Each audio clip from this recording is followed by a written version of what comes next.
Picture this, a landscape bleached white as bone, where twisted metal skeletons rise from cracked earth, where dead trees stand sentinel over collapsed walls, where the very air tastes of salt and memory.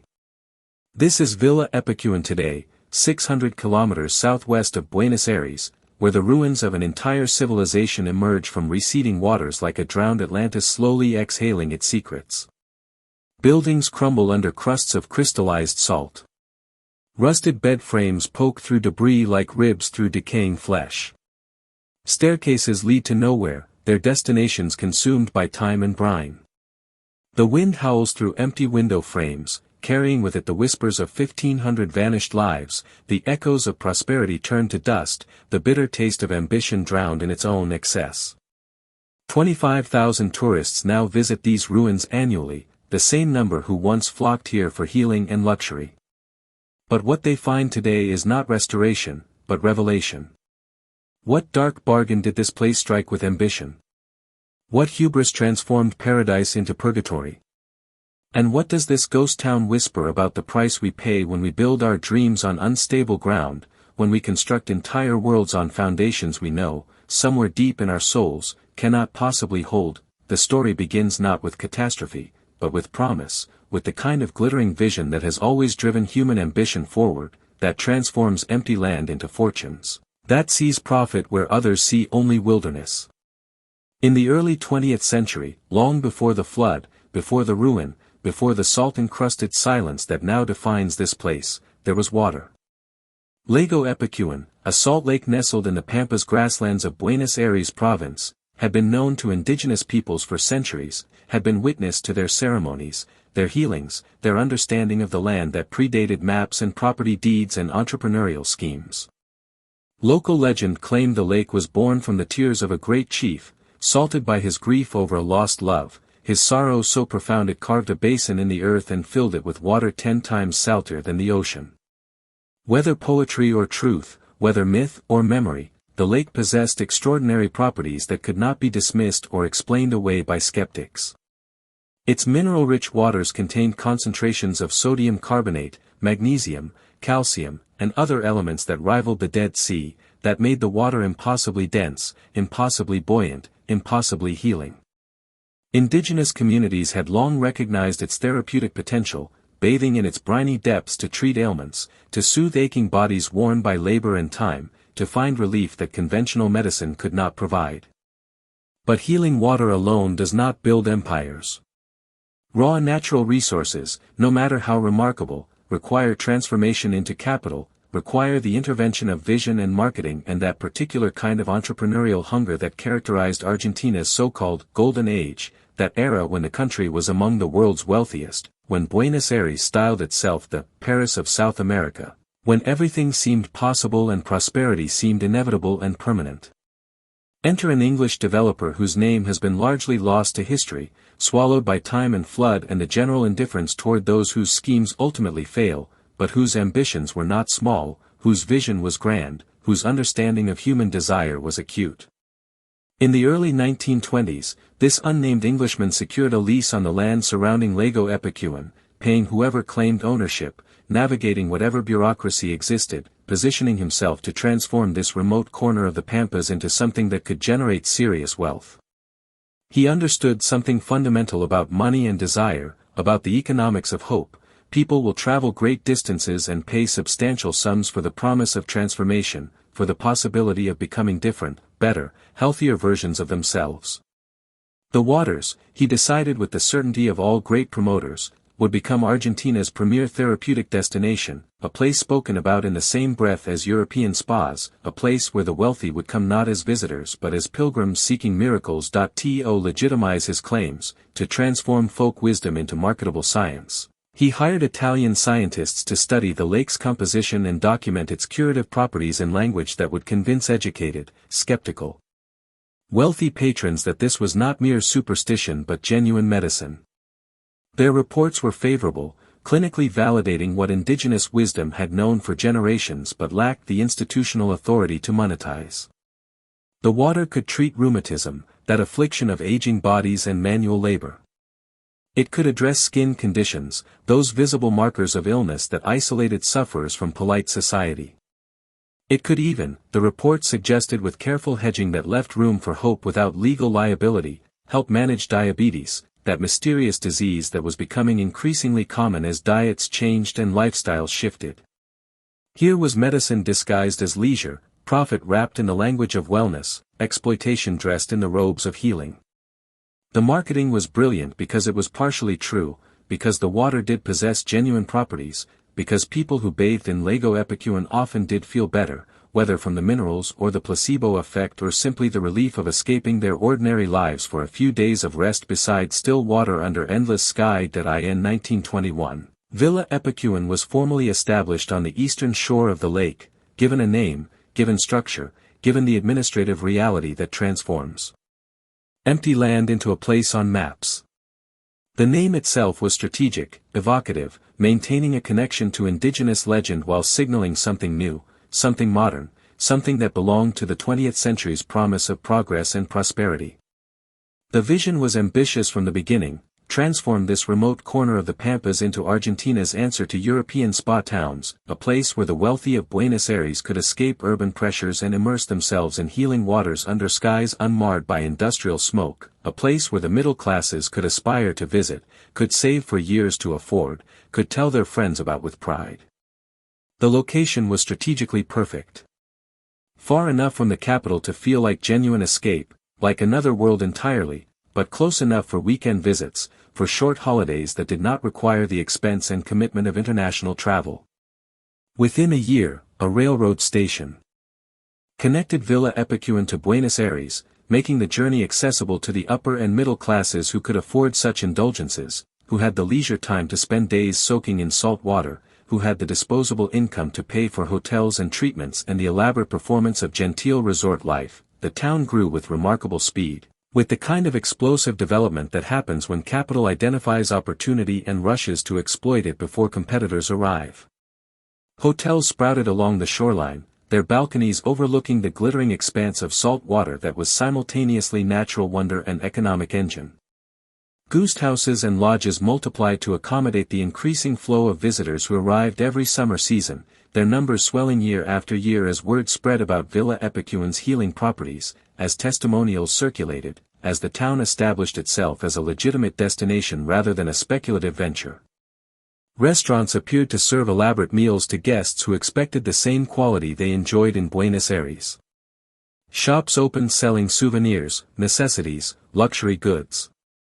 Entertainment venues provided evening diversions for visitors who had spent their days in therapeutic waters but still expected amusement after dark.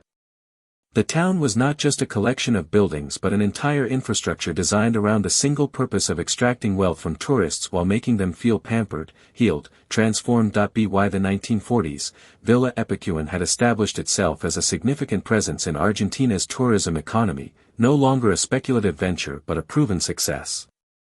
By the 1960s, it was genuinely thriving, expanding beyond its original boundaries, developing neighborhoods for permanent residents, creating the structures of ordinary life alongside the extraordinary business of selling healing.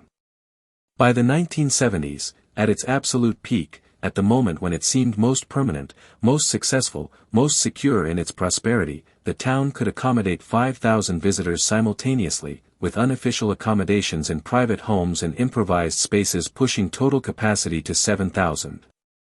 The permanent population reached 1,500 residents, ordinary working people whose livelihoods depended entirely on the never-ending stream of tourists seeking the healing waters, whose entire existence revolved around serving others, whose futures were mortgaged against the assumption that the tourists would always come, that the prosperity would continue indefinitely, that nothing fundamental would change. What was it like, this town in its golden age, in those years when everything seemed possible and permanent? Photographs from the 1970s show a bustling lakeside resort, crowded beaches where families gathered, children splashing in the shallow, impossibly buoyant salt water that held them up like invisible hands, parents watching from the shore with the relaxed satisfaction of vacation well spent. The mineral content was so high that swimmers could lie back and float effortlessly, reading newspapers while the water supported them, creating the surreal image of people reclining on nothing, suspended between water and sky, defying expectations of how bodies should behave in liquid. Hotels advertised therapeutic mud baths where patrons covered themselves in mineral-rich sediment from the lake bottom, transforming into clay figures who baked in the sun before washing clean in salt water. They promoted salt water pools for those who wanted the healing properties without the unpredictability of the lake itself. They offered treatments combining modern medicine with ancient practice, bringing doctors and nurses to apply clinical expertise to therapeutic waters, creating a hybrid approach that satisfied both skeptics and believers. The town boasted 280 businesses at its height, a remarkable number for a permanent population of 1,500, reflecting the massive seasonal influx that drove the economy. There were department stores stocked with goods from Buenos Aires, ensuring visitors did not have to sacrifice urban conveniences for rural healing. There were cinemas showing the latest films, providing evening entertainment after long days spent in water and sun. There was a slaughterhouse to supply fresh meat, a necessity given the remote location and the number of mouths to feed during peak season. There were schools for the children of permanent residents, those kids who grew up in a town that transformed dramatically with the seasons, that was sometimes intimate and sometimes overwhelmed, that was both home and workplace. There was a cemetery on the outskirts where the town's founding families were buried, where the graves accumulated generation by generation, creating layers of history, proving that people had built genuine lives here, had marked the land with their deaths as much as their labor. There were bars where workers drank after shifts, washing away the exhaustion of serving demanding tourists, finding solidarity in shared grievances and jokes that only they would understand. There were churches where they prayed, seeking meaning and comfort in rituals older than the town, older than the resort industry, older than the idea of healing waters as commodities to be sold. There were parks where young people courted and older people gossiped and children played games that had nothing to do with tourism or economics or the elaborate performance of resort town life.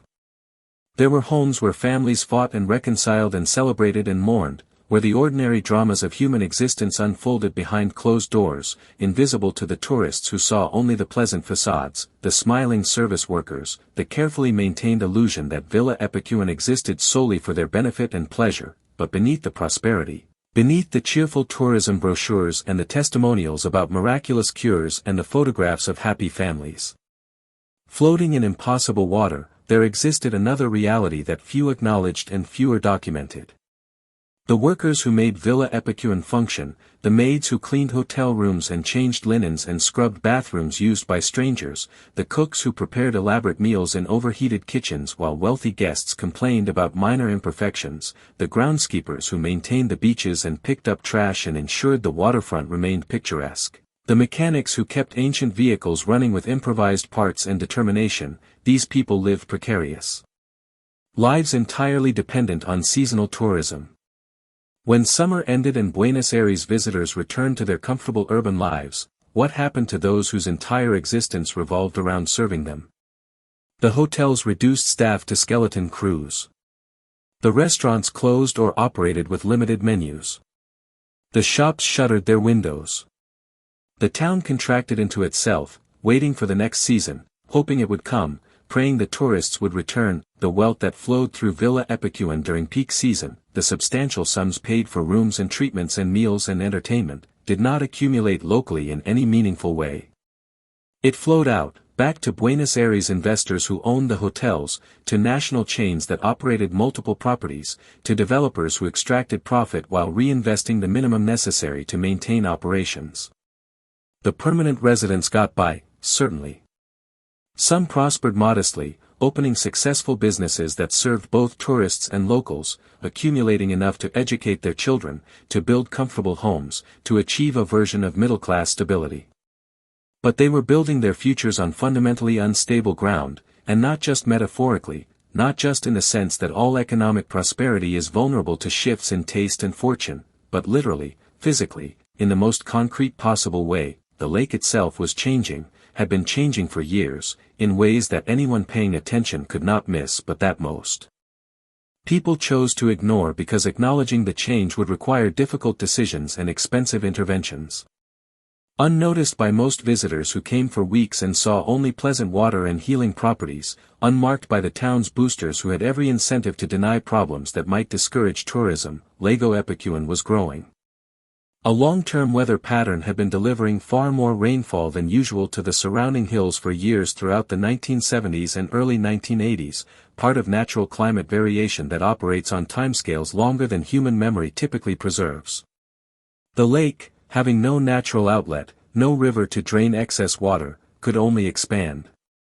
Water levels rose incrementally, season after season, centimeter by centimeter, a slow-motion crisis that unfolded too gradually to trigger immediate alarm. Engineers noticed. Local officials noticed. Anyone who had lived in Villa Epecuén for decades noticed that the beaches they remembered from childhood were now underwater, that the waterline kept creeping higher, that the lake was behaving differently than it had in living memory. There were discussions about reinforcing the dike that protected the town, about improving drainage, about building new infrastructure to manage the lake's expansion, about all the expensive, difficult interventions that might preserve Villa Epecuén's future. But these were expensive propositions requiring substantial investment, requiring capital that could otherwise generate profit, requiring the sacrifice of short-term returns for long-term security. And Villa Epecuén's success had bred a dangerous complacency, the kind of magical thinking that prosperity always encourages.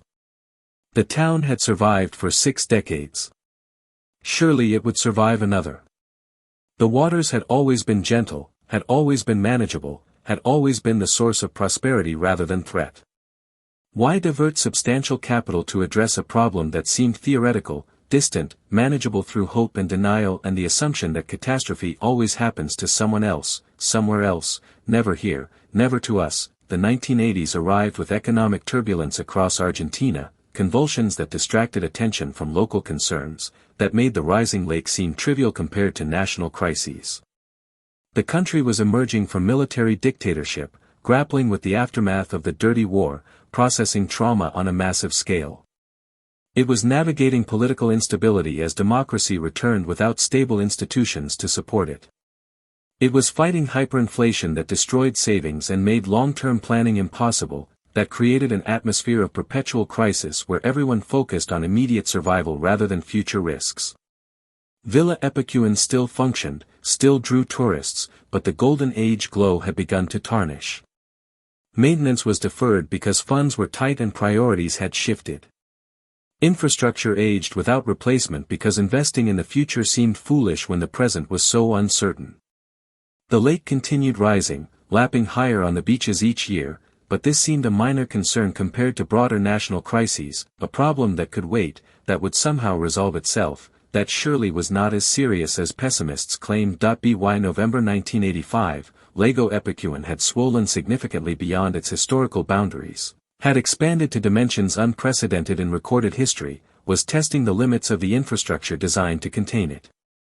The earthen dam and dike that protected Villa Epecuén were under increasing pressure, holding back millions of tons of hypersaline water, stressed beyond their design specifications, maintained inadequately, vulnerable in ways that experts understood but that no one with power to act seemed willing to address. The town was entering its summer season, preparing for the influx of tourists that would bring the year's profits, focused on the immediate business of hospitality rather than the abstract possibility of disaster. Then came November 6, 1985. A rare weather event, a seiche, struck the lake with the force of natural phenomena that care nothing for human plans or prayers. A seiche is a standing wave in an enclosed body of water, caused by atmospheric pressure changes, strong winds, or seismic activity, a phenomenon that transforms still water into a surging monster. The water in Lago Epecuén, already at historic highs, already pressing against its constraints, suddenly surged. The wave, massive and relentless, driven by forces beyond human control, slammed into the earthen dam with the accumulated weight of the entire lake behind it. The dam, poorly maintained, inadequately reinforced, built for conditions that no longer existed, built with the assumption that the lake would behave as it always had, could not hold. It broke.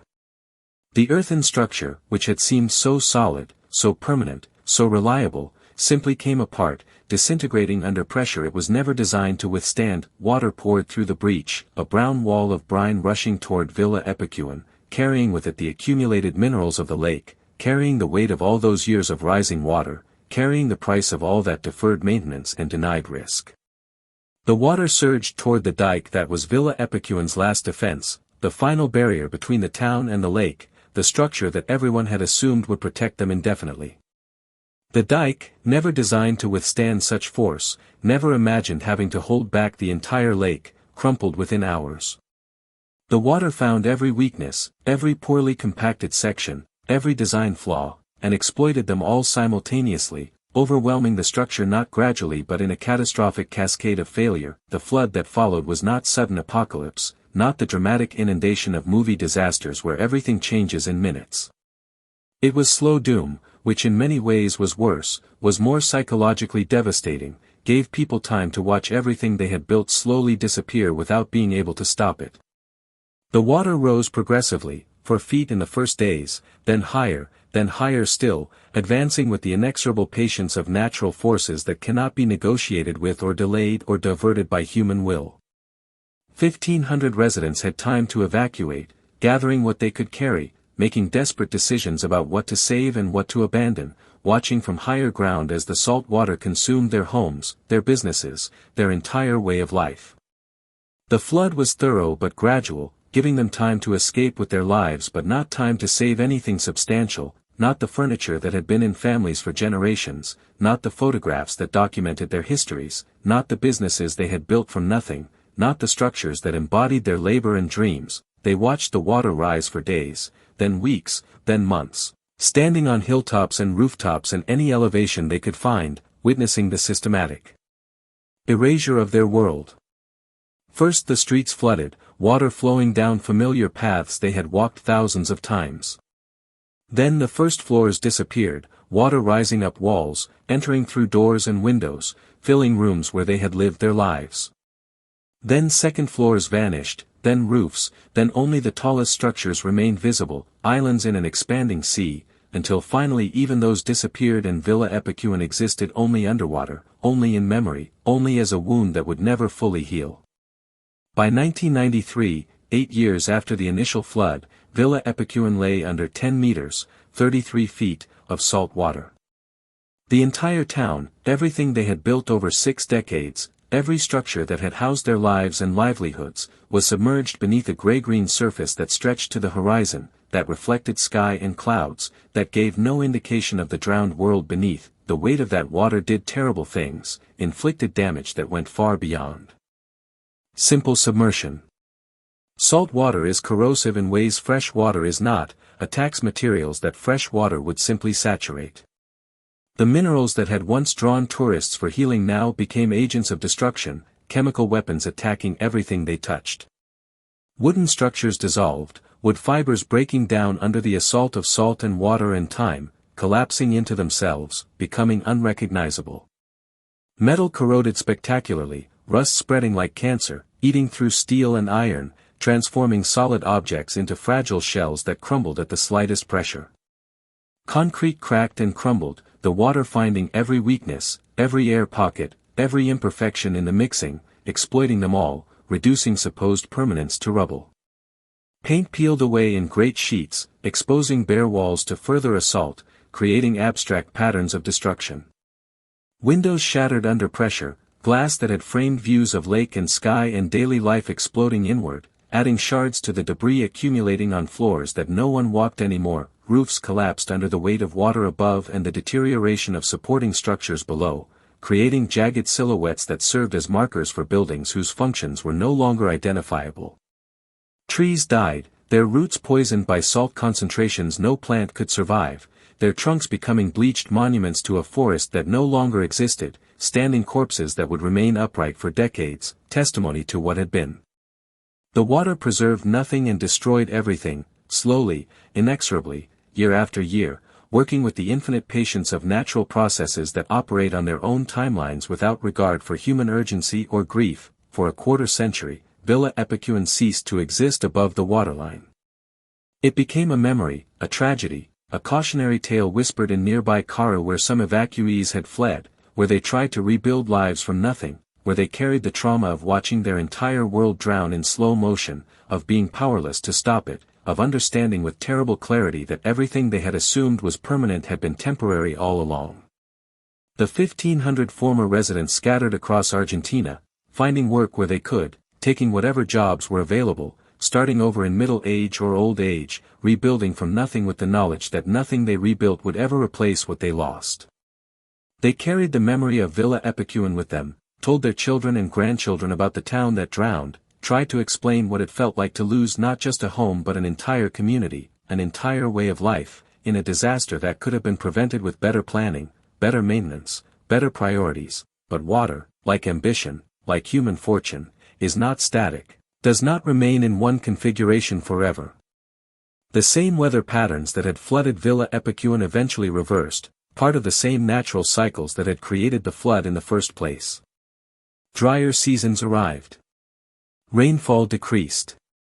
Lago Epecuén began to recede, slowly at first, then more rapidly, reversing the process that had taken years to complete. In 2009, after 25 years of submersion, after an entire generation had passed without seeing Villa Epecuén above water, the ruins began to emerge. First the tallest structures, their upper floors appearing like islands, strange formations rising from the water, their purpose unclear to anyone who had not known the town before. Then rooflines became visible, walls emerged, streets reappeared, the town's layout becoming recognizable again, though everything else had been fundamentally transformed. The town that had drowned was exhaling, revealing what the water had done, showing the price of a quarter-century underwater. What emerged was haunting beyond words, beyond any artistic rendering of apocalypse, beyond imagination's capacity to fully anticipate. A landscape rendered in whites and grays and muted browns, every surface crusted with crystallized salt, everything covered in mineral deposits that created alien textures, that made the familiar unrecognizable. Buildings stood partially collapsed, their walls bowed outward by years of water pressure, their structures compromised, their integrity destroyed, existing in states of suspended collapse where gravity seemed ready to complete what water had started. Metal objects had been transformed beyond recognition.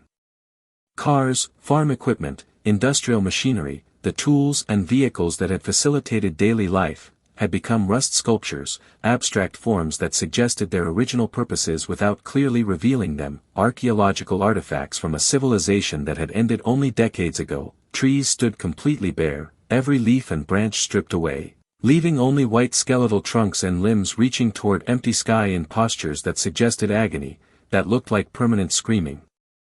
That created ghost forests where forests had actually stood.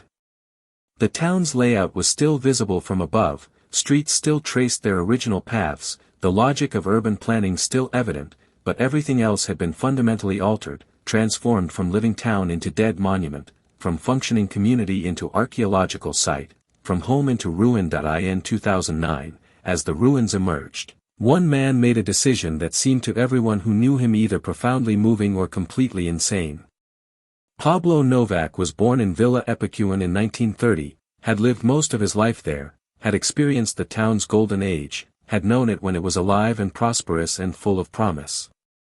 He had witnessed its drowning, had evacuated with everyone else in 1985, had spent 25 years living elsewhere, building a life in a different place, accepting that Villa Epecuén was gone forever.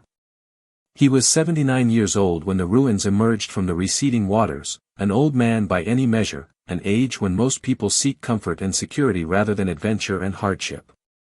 But Pablo Novak made a decision that baffled his family and acquaintances, that seemed to reject every conventional wisdom about aging and safety and reasonable behavior. He moved back. He returned to Villa Epecuén, or rather to the salt-encrusted ruins of where Villa Epecuén had been, and he rebuilt just enough structure to survive. He scavenged materials from the ruins, constructed a small shelter, established a space where he could live, if living is defined loosely enough to include existing in isolation among ruins with minimal resources and no community. He became Villa Epecuén's sole resident, the only person living in a town built for thousands, the loneliest man in Argentina, perhaps the loneliest man anywhere. He lived there among the ruins, tending a wood stove that provided heat and cooking fire, growing a small garden in soil he painstakingly desalinated by hauling fresh water and leaching the salt through repeated soaking and draining. A labor-intensive process that yielded small returns but gave him purpose and food and connection to the earth. He greeted the first curious visitors who began arriving to photograph the apocalyptic landscape, answered their questions with the patience of someone who had decided his purpose was witnessing and testifying, who understood that he had become a living bridge between Villa Epecuén's past and its strange present. He lived there through heat and cold, through summers when the sun was merciless and winters when the wind cut through the ruins without resistance, through days when tourists arrived and days when he saw no one, through the slow accumulation of years that added up to 15 years of solitary existence in a ghost town. Why did he return? Journalists asked him this repeatedly over those years, seeking to understand what drove a man to choose isolation and hardship over comfort and community. His answers varied depending on mood and audience and how many times he had already been asked that day, but certain themes emerged consistently. Villa Epecuén was home, he said, regardless of its condition, regardless of how different it looked from his memories, regardless of how much had been destroyed. The place that had been his entire world still existed, altered but recognizable, dead but not gone. He could walk streets where he had played as a child, following paths his feet knew even when his eyes struggled to recognize the surroundings. He could stand on corners where he had conducted business as an adult, where he had shaken hands and made deals and participated in the economy of a living town. He could visit ruins of buildings where friends had lived, where he had been invited for meals, where he had celebrated holidays and mourned losses. The town was dead, yes, unmistakably dead, but it was not gone, and that distinction mattered profoundly to Pablo Novak, mattered in ways that people who have not lost everything struggle to understand. That he became a living bridge between Villa Epecuén's past and its strange present, answering questions for visitors, sharing memories that would otherwise die with him, posing for photographs beside rust and ruin, allowing his image to become part of the story that tourists told about their visit to this apocalyptic landscape. He appeared in documentaries, in news reports, in photography projects, always as the same figure, the old man who returned, the sole resident, the keeper of memory in a place that had forgotten itself. He lived there until 2024, dying at age 94, having spent the last 15 years of his life as custodian of a ghost town, as witness to both what had been and what remained, as proof that human attachment to place transcends rationality, that home means something that cannot be destroyed by water or time or the transformation of prosperity into ruin. But Pablo Novak was not Villa Epecuén's only visitor, was not the only person drawn to these ruins, though he was the only one who stayed. As word spread about the ruins through social media and photography websites and travel blogs, as images circulated online showing this otherworldly landscape of salt and destruction in ghost forests, tourists began arriving in numbers that grew year over year. First in trickles, small groups of adventurous travelers seeking places off the conventional tourist circuit. Then in significant numbers as tour operators recognized opportunity and began offering organized visits. By 2015, thousands visited annually, a respectable number for such a remote location. By 2020, despite or perhaps because of its remoteness, despite or perhaps because of the difficulty of reaching it, that number had swelled to 25,000 visitors per year, matching almost exactly the number who had visited during the town's summer peak in the 1970s. But these were not tourists seeking healing, not visitors hoping for therapeutic transformation, not people coming to soak in mineral waters and emerge renewed. They were seeking something darker, more complex, harder to articulate but unmistakable in its pull.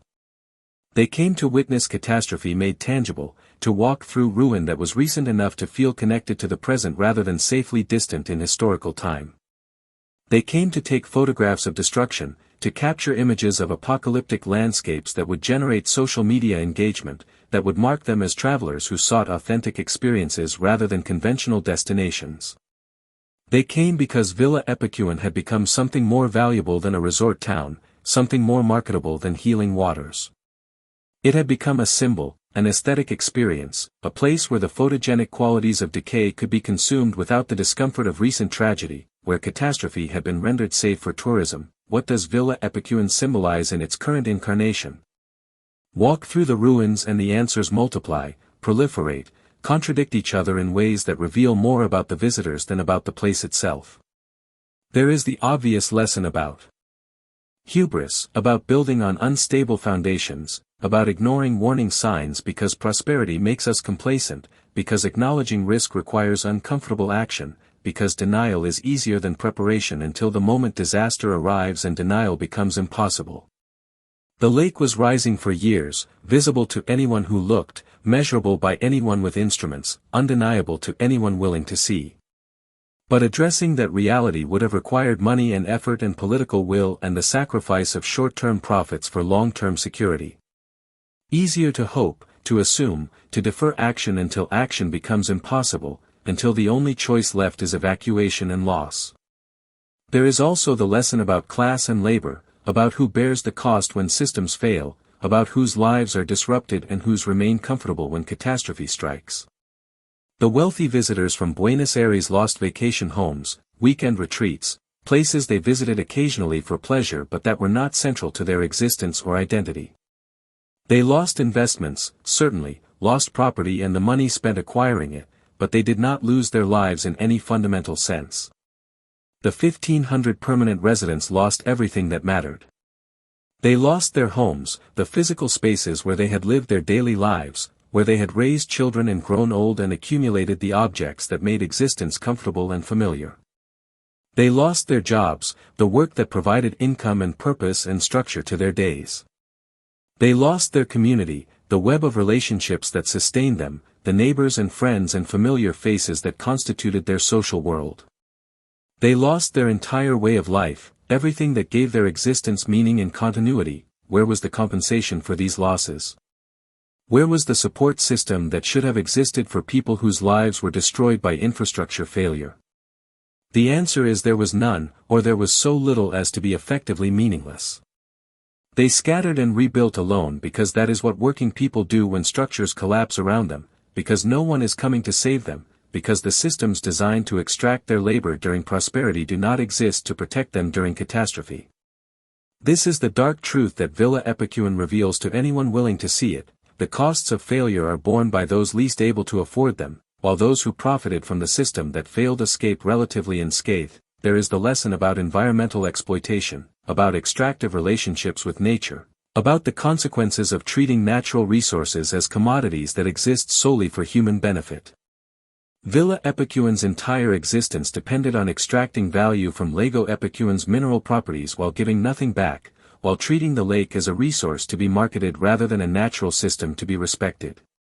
The town was built on the principle that nature exists to serve human desires, that lakes are products to be sold, that the land owes us prosperity and will provide it indefinitely if we market it correctly. The flood can be read as a settling of accounts, nature reclaiming what was taken, water asserting its dominance over the structures we arrogantly believed were permanent. This reading is poetic but incomplete, satisfying in its narrative symmetry but inaccurate in its attribution of intention. Nature does not punish. Nature does not judge. Nature simply is, operating according to physical laws that care nothing for human morality or justice. The flood happened because of weather patterns and inadequate infrastructure, because of natural cycles and human failure, not because the universe decided Villa Epecuén deserved destruction. But here is the darkest lesson, the one that makes Villa Epecuén genuinely disturbing rather than merely sad, the insight that transforms these ruins from tragedy into something more unsettling. The town's resurrection as a tourist destination, its commercial success based precisely on its destruction.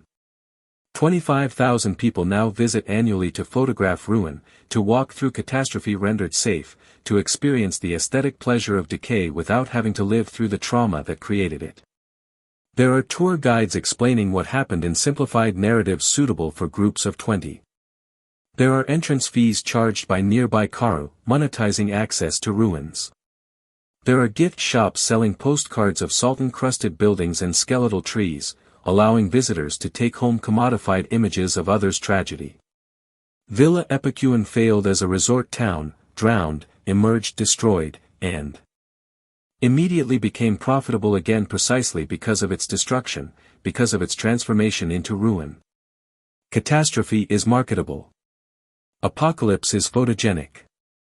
The very trauma that devastated 1,500 lives has become entertainment for 25,000 visitors per year, has become an economic resource that benefits everyone except the people who actually suffered the loss. What does that say about us, about our culture, about our relationship to suffering?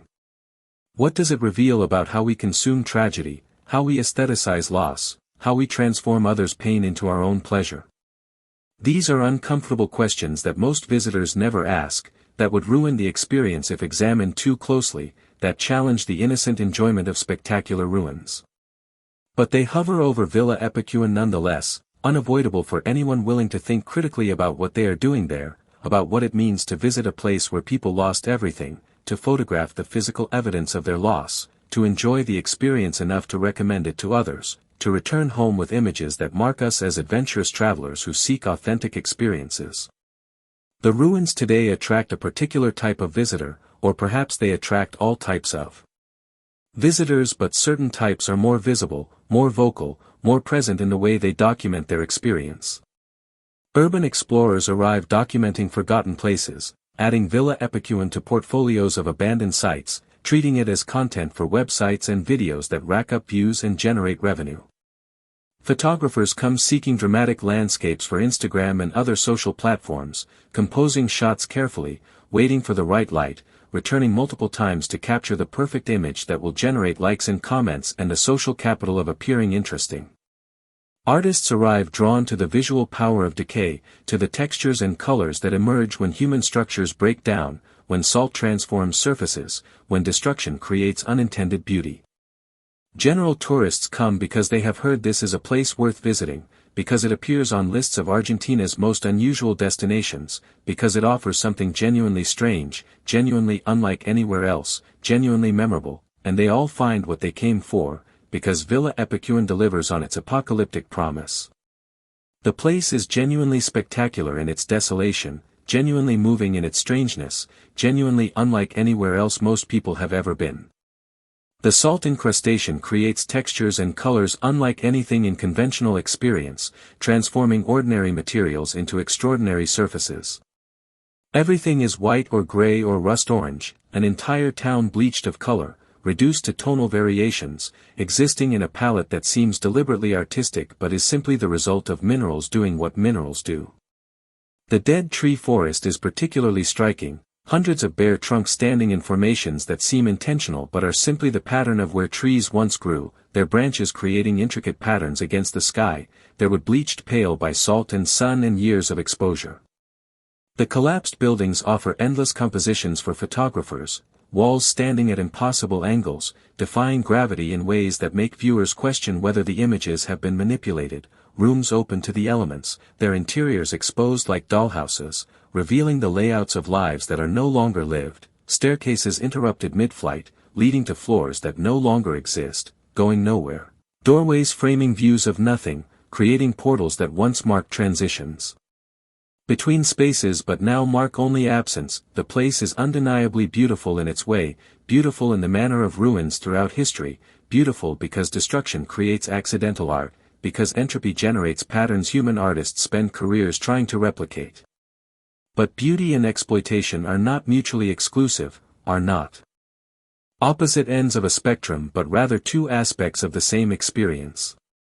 Villa Epecuén can be genuinely haunting, genuinely moving, genuinely beautiful in its desolation while simultaneously functioning as consumption of others' tragedy, as extraction of meaning and experience from a catastrophe that destroyed lives. These truths coexist uncomfortably, creating moral ambiguity that cannot be resolved through simple judgments, that requires holding contradictions simultaneously. The 1,500 residents who lost everything did not choose to create an art installation about loss and impermanence, did not intend their catastrophe to become an aesthetic experience for others, did not consent to having their tragedy transformed into a tourist attraction. They wanted to continue living in their town, working their jobs, raising their families in the place they called home, accumulating the ordinary experiences that constitute a life.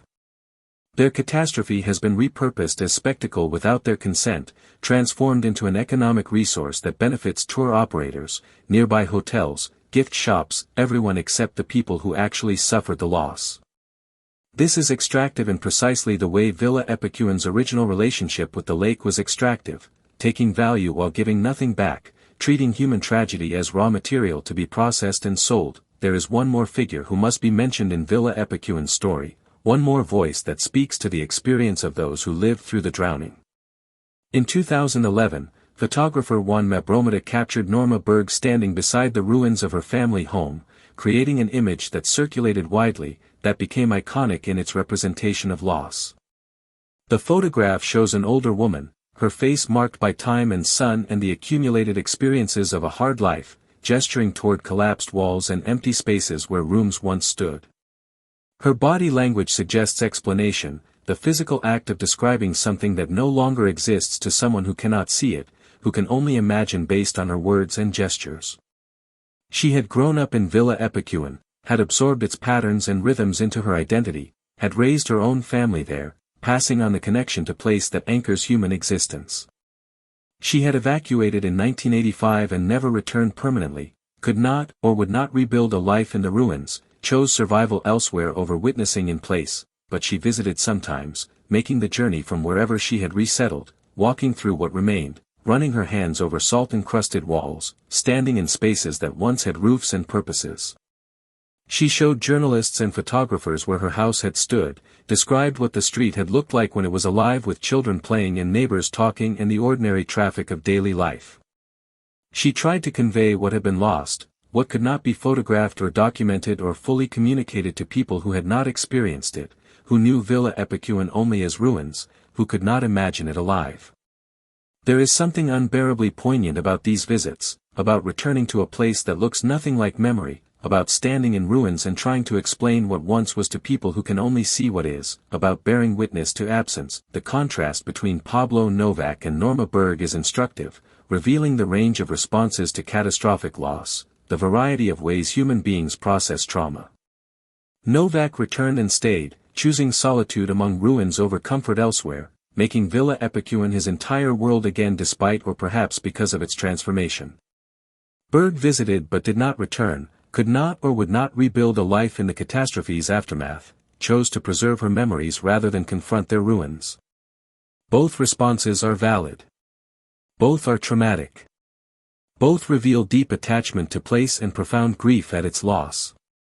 There is no correct way to process the drowning of your entire world, no proper response to watching everything you built slowly disappear underwater. People cope as they can, make the choices available to them, survive in whatever ways their psyches and circumstances allow, but the broader world did not care about their processing, their grief, their choices, their individual responses to collective tragedy. The broader world saw ruins and wanted photographs, wanted stories, wanted the experience of walking through catastrophe without having lived through it, wanted the emotional resonance without the actual trauma.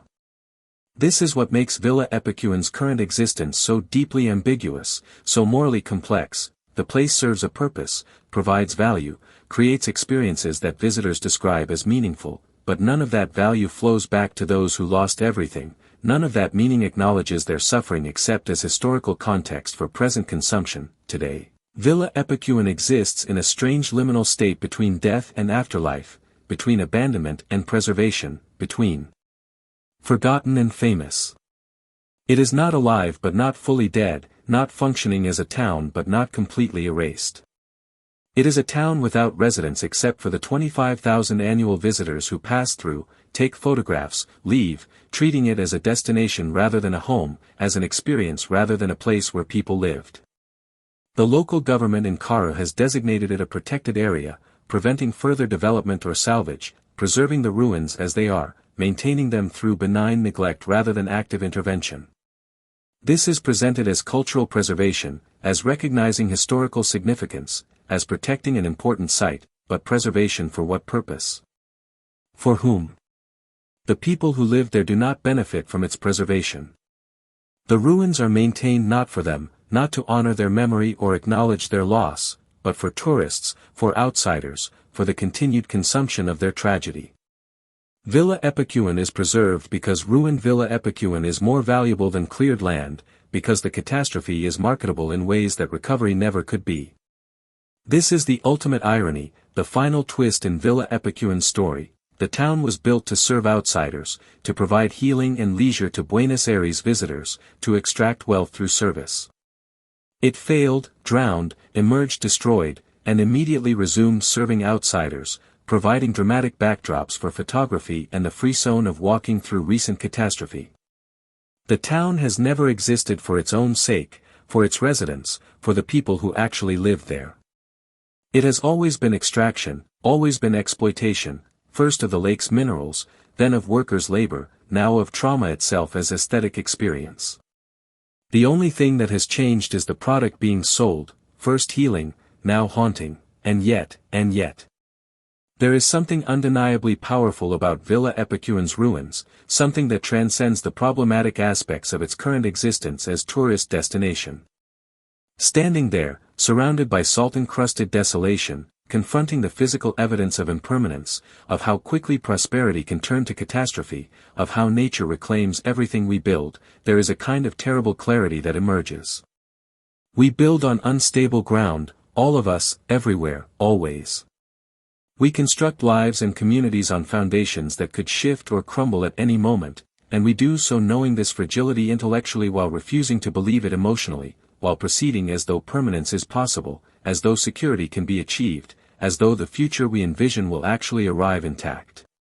Villa Epecuén forces confrontation with that truth. Here is a town that thrived for 60 years, that seemed permanent, that contained entire universes of human experience, lives and loves and losses and all the ordinary extraordinary moments that constitute existence, and it was erased in months, destroyed in years, transformed into something unrecognizable by forces that gave no warning adequate to prepare anyone for what was coming. The lesson is not that we should not build, should not invest, should not create communities and futures and structures that house our dreams.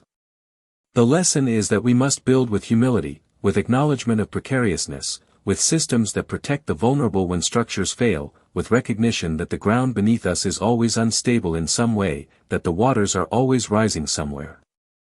That catastrophe is always possible and often preventable if we choose to see risk rather than deny it. Villa Epecuén did not have to drown. With proper investment in infrastructure, with adequate maintenance, with systems that prioritized human life over profit, with decision-making that valued long-term security over short-term returns, the town might have survived the rising waters. The engineering was possible. The interventions were known. The money existed somewhere in the system. But that would have required acknowledging risk, admitting vulnerability, diverting capital from profit to protection, making choices that capitalist systems do not make easily or willingly because quarterly returns matter more than decade-long security, because showing immediate profit matters more than preventing distant catastrophe. What remains now in Villa Epecuén? Salt and rust and ghost forests, staircases to nowhere, walls standing impossibly, doorways framing absence. A landscape that looks like the end of the world, like what remains after apocalypse, like proof that everything ends eventually no matter how permanent it seems. Tourists walking through ruins with cameras, seeking the perfect composition, capturing images to prove they were there, to document their experience of experiencing others' catastrophe. Gift shops selling postcards that reduce complex tragedy to simple images. Tour guides explaining what happened, reducing layers of loss to narratives suitable for groups of 20 who have 90 minutes to spend before moving to the next destination. Pablo Novak is gone now, died in 2024, the last resident who remembered Villa Epecuén's living days, the final voice that could speak from experience rather than imagination. When the current generation of survivors dies, the people who actually lived there, who evacuated in 1985 carrying what they could grab, who rebuilt lives from nothing, who carry the trauma in their bodies and memories, when they are gone, Villa Epecuén will become pure abstraction, pure symbol, unmoored from lived experience, existing only as ruin and metaphor, but perhaps that is the final transformation, the ultimate resurrection, the last stage in Villa Epecuén's strange evolution. It began as indigenous sacred space, water that healed, legend made physical. It became a resort town, capital made solid, ambition transformed into structures and systems. It drowned into silence, became absence, ceased to exist above the waterline for a quarter century. It emerged as ruins, death made visible, catastrophe preserved. And now it exists as mirror, reflecting back whatever we bring to it, revealing what we choose to see, functioning as screen onto which we project our fears and insights and aesthetic preferences and moral frameworks. Do we see human hubris reflected in these ruins? Evidence of climate vulnerability? The aesthetics of decay? The exploitation of tragedy. The impermanence of all things. The cost of deferred maintenance. The consequences of class inequality. Yes. All of those. Villa Epecuén is large enough, strange enough, ambiguous enough to contain all these interpretations simultaneously, to mean different things to different visitors, to serve as symbol of whatever lesson we need to learn or want to believe. The forgotten dynasty behind these ruins is not a family or a corporation but an entire class structure, an entire economic system that builds prosperity on extraction and abandons the vulnerable when systems fail, that socializes costs while privatizing profits, that treats workers as resources rather than humans, that values property over people until property fails and then offers nothing to those whose lives depended on it. The developers are forgotten, the English entrepreneur who started it all, the hotel owners who extracted profits during good years, the investors who diversified away from Villa Epecuén before the catastrophe. They moved on long ago, capital following opportunity elsewhere, finding new places to extract value, new workers to exploit, new systems to profit from until those systems fail and they move again, but the workers remain in memory, in Norma Berg's photographs, in Pablo Novak's solitary return, in the scattered descendants of those 1,500 residents who lost everything, who carry Villa Epecuén's story not as tourist attraction but as wound. They are the ones who paid the price, who bore the cost, who lost everything while others lost comparatively little. They are the invisible hands that made Villa Epecuén function during its golden age, that cleaned and cooked and maintained and served, that provided the labor that made tourism possible, that generated the profits that flowed elsewhere. And they are the forgotten ones, the unnamed multitude whose catastrophe has become our entertainment, whose loss has become our aesthetic experience, whose ruins we photograph without asking what those ruins mean to the people who lived in them when they were homes rather than tourist attractions. Stand in those ruins at sunset, as the light turns everything golden against the white salt and gray rubble, and you can almost hear what the place was if you listen carefully enough, if you silence the noise of present tourism and open yourself to ghosts. The laughter of children playing in impossibly buoyant water, their voices carrying across the lake. The negotiations in hotel lobbies between guests and staff, the careful dance of service that maintained the illusion of effortless hospitality. The clatter of restaurant kitchens during summer rush, cooks working in oppressive heat to serve meals to guests who complained about trivial imperfections. The quiet conversations between workers at shift end, sharing grievances and jokes that only they understood, building solidarity that helped them survive. The prayers in churches where people sought meaning beyond tourism and economics. The arguments in homes between spouses and siblings and parents and children, the everyday conflicts that are proof of genuine life rather than performance. The everyday noise of a living place, the soundscape of community, all of it drowned, buried, erased, leaving only this strange resurrection, this zombie town that moves but is not alive, that draws crowds but houses no one, that functions but does not live. Is their hope in Villa Epecuén's story? Not hope in the conventional sense, not the hope of restoration or redemption, not the possibility that the town will somehow return to its former glory or that those who lost everything will be compensated adequately. That hope is dead, drowned as thoroughly as the town itself. But perhaps there is hope of a different kind, the hope of recognition, of understanding what we are building and what it rests upon, of acknowledging the people whose labor creates prosperity and the structures needed to protect them when that prosperity evaporates.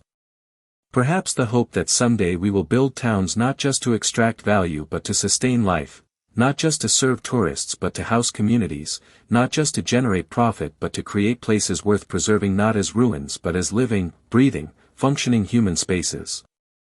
Perhaps the hope that someday we will look at rising water and see warning rather than problem to ignore, will choose maintenance over profit, will value human security over quarterly returns, will build systems that acknowledge vulnerability rather than deny it until denial becomes catastrophe. Until then, Villa Epecuén stands as it is, a magnificent, haunting, terrible reminder that everything we build is borrowed time, that the water always rises eventually, that nature always reclaims what we take, and that the stories we tell about ruins say more about us than about the places themselves.